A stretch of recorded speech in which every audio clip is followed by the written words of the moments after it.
I think we're live on both.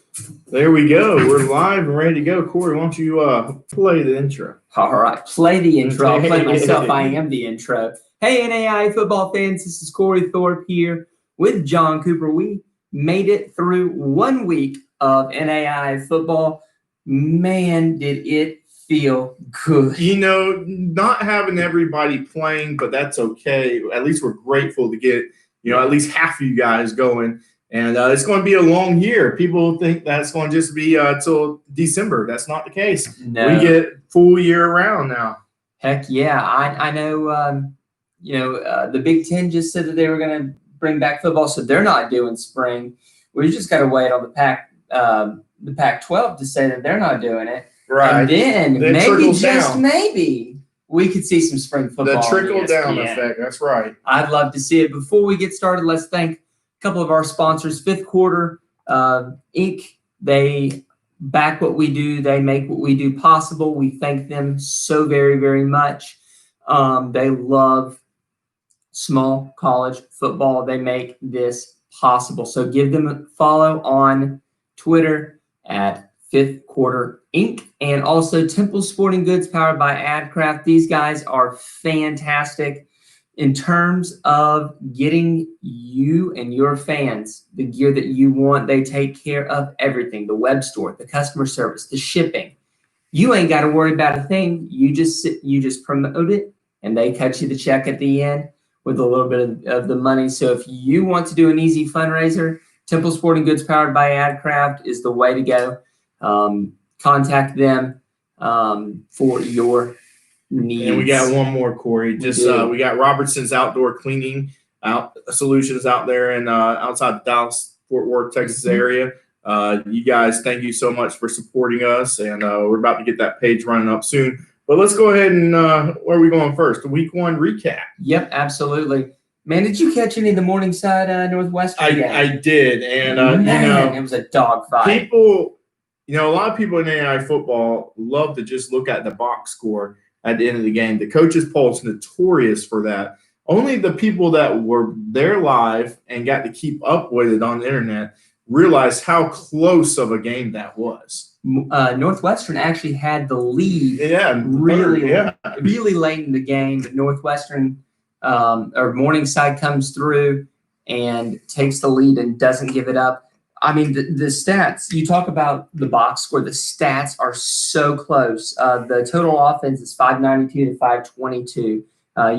Both teams were over 50% on third downs. There were 3 punts in the entire game. But Northwestern had 2 fumbles that they lost and threw 2 picks. And that, giving Morningside extra possessions, will kill you every single time. Yeah, four turnovers, definitely. You can't give a great team like Morningside any extra help. But I was super impressed with Northwestern. I was. The past 5 years I've watched this game and paid close attention to these programs.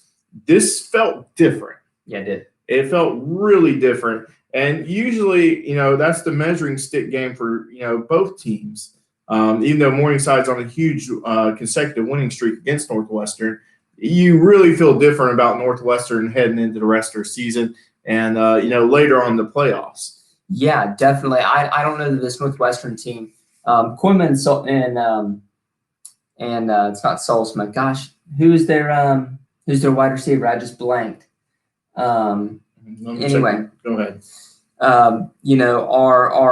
They're seniors this year, and so if this is going to be it, this is going to be it. Shane Solberg, right? And I was so close. And the great thing about the GPAC is they're going to get 2 in. With Morningside always being so dominant, the second place team's going to be there, and it's more than likely looking like Northwestern, like it always is. Unless Dort has something up their sleeve, really good stuff. And then we go down to the Sun Division, the only division playing so far right now in the Mid-South. Kaiser handles Florida Memorial. And we kind of knew it was happening. Very historic game. Florida Memorial getting their first game in. But it's hard to start a program without a spring and a very unflexible fall camp. So eager to see that HBCU progress, but Kaiser is definitely the real deal, definitely why they're a top 10 team. To me, what I'm looking forward to going forward, early on in that game, in the first quarter especially, Kaiser was absolutely dominant on special teams. They were blocking punts. They were taking back kickoffs 70 and 80 yards. They were making special teams actually special. What I'm looking to see is as Kaiser progresses in the season, are they actually that good on special teams, or was it a little bit of a product of Florida Memorial? I'm going to say Florida Memorial just being that new team. Don't take anything away from Kaiser. Kaiser's going to be guaranteed top 10 team to end the year. At this point, you're looking forward to Kaiser and Southeastern if you're in the Sun Division. Speaking of Southeastern, they take care of business against Ave Maria, 34-0. It just that that offense of Southeastern is incredible. What can you say with Cooper Jones and Lauren Parker and Brian Bell there? They're going to take care of business. That Kaiser Southeastern game on October 10th, that one's circled on my calendar. I hope to be there in the press box at that game. So, we'll see that. The other one, Culver Stockton, Missouri Valley, was postponed. That was one of our games of the week. I didn't see until afterwards that had gotten postponed. So, best wishes over there. I don't know if that was postponed due to a COVID thing or what. Yeah, I would love to hear about that because we were really looking forward to seeing Culver Stockton's offense. So next up, we have our top 25, and starting from the bottom, this is a new top 25. We don't wait. We go right back in. At number 25, we have Dickinson State here. They took care of business this week. I think Dickinson State's going to get the respect they deserve this year. I just really have a good feeling about them over there. And also, guys, we have some teams in our top 25 not playing yet. We just don't see the point in dropping these teams. For instance, if you look at FBS football, Ohio State was number 2. They dropped out of the top 25. Next week, they'll probably be number 2 again. There's just no point. If we know a team's good, they belong in there. Exactly. Obviously, the teams that are playing are going to rise up more, but top 25 teams, a top 25 team. And it's so very hard when we look at this because of the fact that it's going to be more and more difficult as we go throughout fall ball. Absolutely. To do that, especially with the teams not going out of conference. It's going to be very difficult to know who a team is. You don't get that one out of conference game you usually get. Yep. So they actually dropped a spot there. At number 24, we have Culver Stockton. They flip-flopped with Dickinson State after that. And I think that's more of Dickinson State playing real close with Dakota State than anything. At number 23, we have Montana Western, again, one of the spring teams. Number 22, we have Dort, who beat Midland 22-14 at number 22. It wasn't as strong of a showing as I would have liked to have seen from the defenders. From Dort, and everybody's talking about, is this Dort's year? And, we'd like to see a little bit more. And at number 21 is Benedictine, who did not play. They were like I said, a top 25 team is going to be a top 25 team. They're 2 years removed from the national. Well, they're in the heart, so they're actually going to play. Right, absolutely. Yeah, so it's an early season. Right.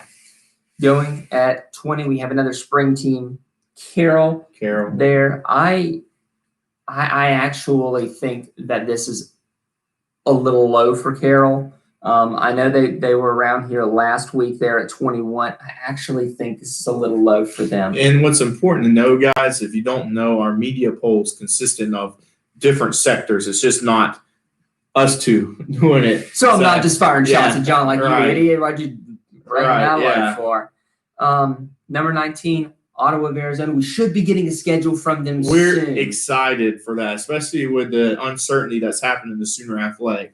So really excited to see what I'm hearing is that Langston, who had initially canceled their season when everybody was playing all fall ball, they have contacted us and let us know that they will be playing a season. That's good for Langston. They split that sooner. They've got a team that they want to be hungry is what they told us. Number 18, Indiana Wesleyan, one of those teams in the mid states that we're just itching to see. I do know their game this week against Trine, the D3 school, was canceled. I was really looking forward to that one tomorrow night. They will go ahead and play Judson, though, is what I'm hearing. And at number 17, we have Evangel. They get their season started this weekend. Awesome. That heart is going to be some competitive football. It really is. And we'll see who rises to the top. Number 16 is Southeastern. Southeastern is up a couple spots after that. I think what you're going to see, Corey, is in our media poll with the teams not playing, Southeastern is going to be a big winner, especially when spring starts. And, if you finish the fall strong here, it's going to be interesting to see what poll inertia you have. And I think Southeastern is really going to favor going forward. I think you're right there. And maybe they steal a bid there and actually get in the playoffs. Maybe the Sun Division gets 2, no matter whoever the loser is, Kaiser or Southeastern. Maybe it's got to happen at some point. I mean, that division is just too good. In our top 15, we have Baker. Baker had a bye this week, and their game or last week, and their game this week was postponed. Yeah, Baker. We know the defense is going to be great. Can the offense get any kind of explosiveness? That was the Achilles heel, especially in the playoffs last year against Kansas Wesleyan. Yeah, that's really what they were lacking in the playoffs, obviously. Yeah. At number 14, we have College of Idaho spring ball. They drop effectively one spot. Right. It's really in the poll. It's going to look like 2 spots because we have a tie at 12th between Reinhardt and Northwestern. I'm actually sort of surprised that Northwestern dropped as much as they did. Honestly, I don't even think I dropped them that far, if not stayed the same. I mean, honestly, if you can go toe-to-toe with Morningside, you deserve to be a top 10 team. That was my thought. I think I especially with all that Morningside has returning. Yeah, I mean, it's a lot of same faces. Yeah, they dropped 6 spots. I think that's a bit heavy-handed. We'll see next week. What happens to them. They played Dakota Wesleyan. I think I mistyped that. I wrote Dakota Western. I don't think that's right. I think they played Dakota Wesleyan this week. We'll see if they bounce back. And at number 11, just outside the top 10, is another spring team, Siena Heights. Our top 10 team is completely full of these mid-states teams. Absolutely. And the mid-states, mid-east is by far the best conference, the best division in football. The best winner here is St. Xavier. That's on the other side. Oh, I know, right? So go ahead. In our top 10, we start with St. Xavier. St. Xavier, they're the luckiest program on the earth. Just being over there on the Midwest. I know you got the upcoming Olivet Nazarene with the back-to-back Victory Bowl champions. So St. Xavier is living life pretty great. Yep, and at number 9 we have Cumberland's, again, spring ball team. Right, and I think Cumberland's will rise back up once the summer starts. I think so too. Or the spring, excuse me. Yeah, once we get into that spring ball. Number 8 is Kaiser. Kaiser climbs up a couple spots. Yeah, moved up 2 spots, well deserved. No disrespect to Florida Memorial, but I'm looking forward to seeing how they do well against the other Sun teams that are more established. Yeah, they live by that mantra, Seahawk fast. So very excited to see them on the field.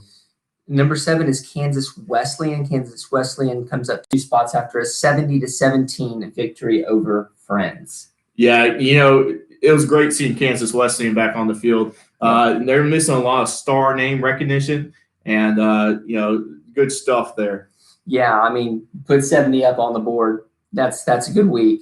And to round out this 5 is Concordia of Michigan. Again, a spring team. Y'all are going to get tired of hearing us say that. I guarantee it. Right. And our top 5 is St. Francis.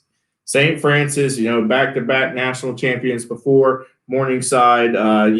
Really looking forward to them and Marion battling it out, especially with the other Mid-East teams. And number 4, we have Lindsey Wilson there saying, defending Bluegrass champions. Wait till the spring. Yep, Marion comes up. National champion runner-up from last year. One first-place vote. Yeah, and I think it's well-deserved. I know they lost some coaches, but it just is what it is. And they're tied for second with Grandview. And right now, I don't know what to do with Marion and Grandview. To me, they are tied for second is as good close as you can get it. Yeah, and if I could rank them tied for second in my poll, by gum, I would. Absolutely. And then number 1's obviously Morningside. They're tearing it up on offense still. Going back to after that game, Coach Ryan can't be happy with what's happened on the defensive side. I'm sure they didn't expect that. Northwestern is as explosive as they come. They did lose some good pieces there in the defense. They did. But, with the culture there. So, but definitely looking back in our top 10, I would say out of the teams playing right now, definitely Kaiser had the most impressive weekend, just shutting it down. Then, Morningside, Northwestern, you can't say enough about that. And the Southeastern quietly, their opponent won the Sun Division, shared with them 2 years ago with Ave Maria. The Catholic school way down south in Florida. Yeah. So looking forward to that. Really excited for the spring ball, especially with the Bluegrass division, but then the Mid-States Middies. Really excited for that. And like we said, St. Xavier, great team. They're just it's got to be awesome to be on the Midwest side. There's a couple of the divisions that are like that. I mean, it's like the Appalachian. Right. Reinhardt is probably grateful to be where they are. Well, I know we got some helmet stickers, Corey. Tell us who our 2 players of the week are. Our first one, and there were a lot of really good offensive ones that I saw. This I went back and forth for a while, but Keyshawn Jones from Southwestern is who I picked. 195 all-purpose yards, including over 150 receiving and 3 combined touchdowns. There's some major offense going around in the KCAC. And Keyshawn, it was pretty cool to see his highlights. So absolutely. And then on defense, linebacker Josiah Walker from Mayville State. It's good seeing Mayville State up there. We don't talk enough about Mayville State because the collective team doesn't make it in our top 25s. A lot of struggling there. But it's good to see a player from Mayville State, especially with what the kids have went through with coaching staffs and stuff. So it's good to see a kid from Mayville State make it up there. Hey, you go with 14 tackles, 3.5 for a loss, a sack, and 2 forced fumbles, you're probably going to make it up on this board. Absolutely. Every week. Now, let's talk about what we're watching this week. We got a couple of really good games going on. Yeah, top 25 matchup. Got a top 25 Let's start with That's always my headliner. We've got Evangel at Culver Stockton. Really looking forward to this matchup. Coach Hepla at Evangel does a great job, especially with his front 7. But the front 7 is not going to be the question this week, Corey. It's going to be that back 4 with that secondary. Culver Stockton loves throwing it around. That's why we were so bummed when we didn't get to see Missouri Valley and Culver Stockton. Yeah. So both of them first games coming in, and really looking forward to that. The next game is the triple option, Bethel, the Threshers, going to McPherson. McPherson, came off red hot last year. And they continue to stay red hot after beating Sterling. And had some really nice numbers doing so offensively. McPherson did not have a lot coming back, but I tell you what, they play with a chip on their shoulder unlike anybody I've seen. But can they handle the physicalness of Bethel? Bethel does a great job with the mesh point, just the reads there, which allows their guards to climb up the linebacker to that second level. Really looking forward to that game. The third game of the week, our final game, is Southeastern Fire at second-year St. Thomas out of Miami. You're really high on St. Thomas. Yeah, I'm very high on St. Thomas. Southeastern has to go down to Miami from Lakeland. I'm very high on St. Thomas with their skill guys. Look, if you're in Miami, you're recruiting the local area, you're going to get skill guys, and they look good at times. Last year, they took Kaiser, first half, all they wanted. The difference is in the trenches. Yeah. And I think that's what's going to get St. Thomas again. It takes a while to develop those trenches. So I think Southeastern is going to blow past them, but I think it's going to be a lot closer than what people think. Yeah, St. Thomas is no joke. They are bought in from the top down in that university, and they're in an incredible recruiting area. Even if you pick up some of the pieces that the D1 schools leave behind, you've still got athletes that you're not going to find anywhere else. And NAI is great for getting guys that fall through the cracks. Absolutely. So I'm excited to see what we've got this week. I'm looking forward to that Evangel Culver Stockton game. I'm really looking forward to Bethel McPherson. I think most of all, there's just something about watching a well-run triple option team that just makes you. It's like art. It is. It is like art. Now, guys, before we log off, I know you've seen them on our Twitter feed. We're selling holographic stickers and white stickers. $1 for the rest of this week. DM us how to get it. As for our patrons that support us for $1 a month that make this happen for us to go to these games, we really appreciate the support. It's been awesome these past 2 years, covering NAI, and you guys make it possible. I think we have about 25 members on there right now that support us. Different people give different gifts, monthly contribute. We're like PBS over here.